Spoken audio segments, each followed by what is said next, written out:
they hire marketing firms to try to make the test look good? Or should they offer dinner with a meeting to tell parents that they should opt in? It's ridiculous. I asked teachers, what would they do differently if Common Core assessments were removed from their classroom today? Here's some of the responses. I would do more hands-on projects they will really remember when they get older. I would do more music, poetry, and plays. I would focus on reading and writing for life instead of reading and writing for the test. I would be able to slow down the math curriculum and not shove it down their throats. I would bring back author studies, show and tell, creative writing, and projects. I would allow my students the freedom to explore their interests and develop at their own pace, as children their age should. I would allow my special education students to explore their interests and talents. I would go on more field trips, which allow more real-world learning and connections. I could get back to the project-based, interest-based teaching I did 20 years ago. Simply put, I can allow my class to be the kids that they are. And when I read these, as they all came flooding, there was so many of them, everybody was like really, like, you know, they wanted to get this off their chest. And as these responses came in, I was crying. Because it wasn't the excitement of, ooh, look what we'll get back to, which, yes, that's part of it, but crying because this is what my kids have lost. This is what they won't have. All these things that are being described in here, they don't get to experience, because my kids were smack in the middle of this thing. My one son, he was in 3rd grade when this came in. My other one started in kindergarten with it. They're now in 4th and 7th grade. This has really ruined their experience in school.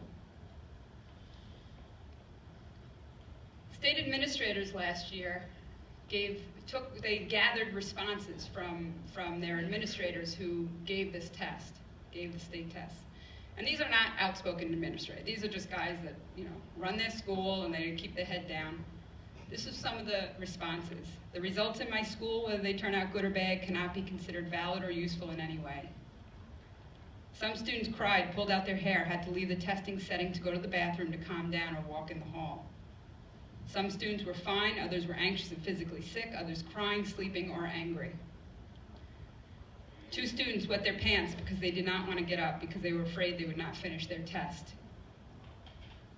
Students cried, asked repeatedly about what questions were asking. Top readers had no idea of what was being asked. Very capable students became fatigued and discontinued putting forth their best effort. One child pulled all his eyelashes out. This is still going to happen this year. These experiences will still be reported this year, because nothing has changed for those kids. That experience is still going to be there when they sit down for that test. Again, parents, this is your way. Whether you're a teacher with kids, a parent, this is your way. Opting out is your way to say that this is not okay, that I don't agree with this. This is not the way that we should be doing things. And this is our only voice right now to say that we won't participate until this is fixed. Not when things are being discussed as being fixed. They think that we should meet them halfway.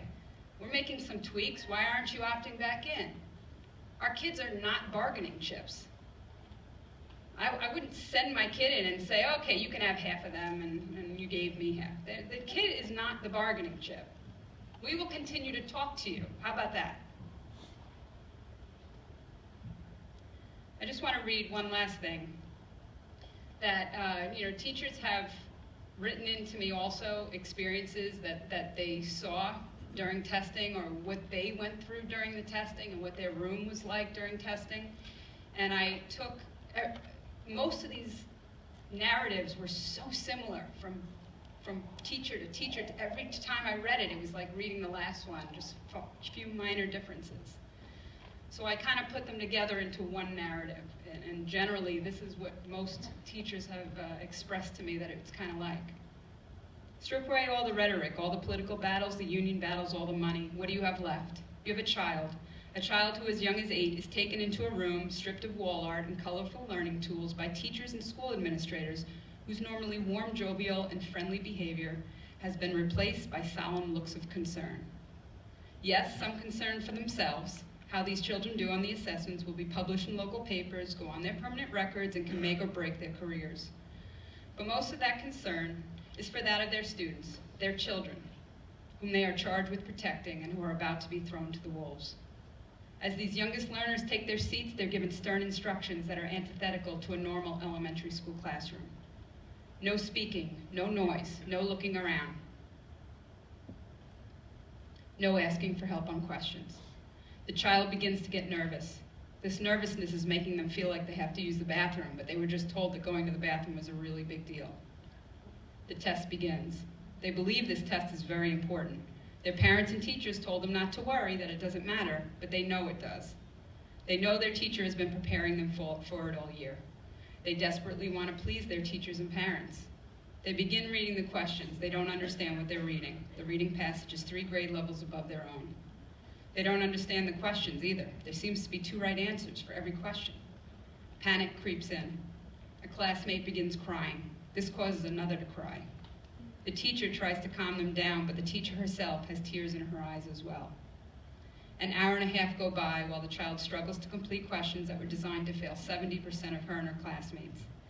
She has a special education classmate that will have to endure a grueling 3 hours of testing, as he has double time for testing. The test is finally over. Unfortunately, this is just one day. This child will have to repeat this event 5 more times over the next 2 weeks. The teacher doesn't bother with normal instruction over these 2 weeks. The children just can't endure anymore. So again, this is what these kids are being exposed to. So every time an administrator or a state ed official or anybody else says, you should really be having your kids take the test now, I want to ask them where their priorities are, because it certainly is not with the kids. So what can you do? Number 1, be an upstander.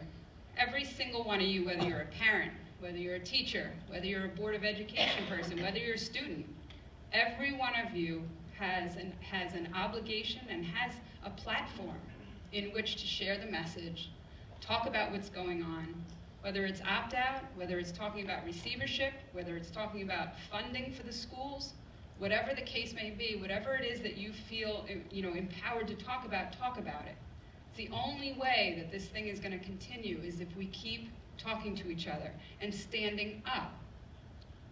We have to lose the fear of speaking out about this. We have to lose the fear of, of who's going to disagree with you, who's going to be angry at you. When it comes to even the unions, you have the backup of the union. Speak as a union. You don't necessarily have to speak as an individual, especially if you're in a district that comes down on people very hard, which I know is the case. But you can certainly speak out as a union, collectively. Put an ad in the paper. This, the union doing this was a big deal. This is great. Stay in touch with your legislators, your Board of Regents members. Email them, tweet them, call them.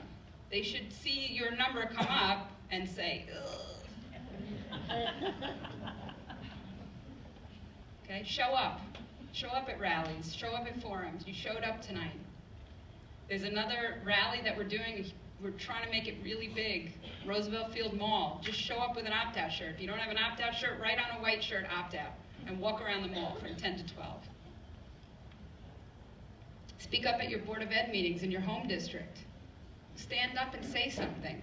Go back to your home districts, show up at a PTA meeting, and at the end, when they say any new business, they can't stop you from talking. I learned that 3 years ago when I decided, or 4 years ago, and they did not want me to say anything. And I stood up and talked anyway, because they can't stop you when you, at the end of the meeting, when they open it up. Say something. Talk about it. Hand out opt-out forms, which, by the way, I have some up here, so I'm going to hand them out. Actually, why don't you just go around before everybody leaves? Thanks. Thanks, Leslie. I'm going to end with a quote from Jonathan Meade. Sometimes the easiest way to solve a problem is to stop participating in the problem. Please stop participating in the problem and start helping us to stop what's going on. Thank you.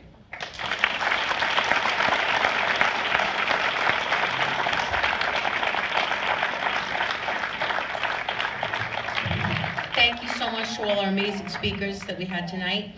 Matt Jacobs, who is the Regional Director of Nassau NYSET, is here. He will also answer any questions. He is a longtime teacher. He was a longtime teacher in Sewantica. He's at Elmont Memorial, and he's also available. If anyone has any questions that they would like to ask, please feel free. Thank you very much for coming. For those of you, I see some, it is getting late, but we would love any questions that you have. Thank you again.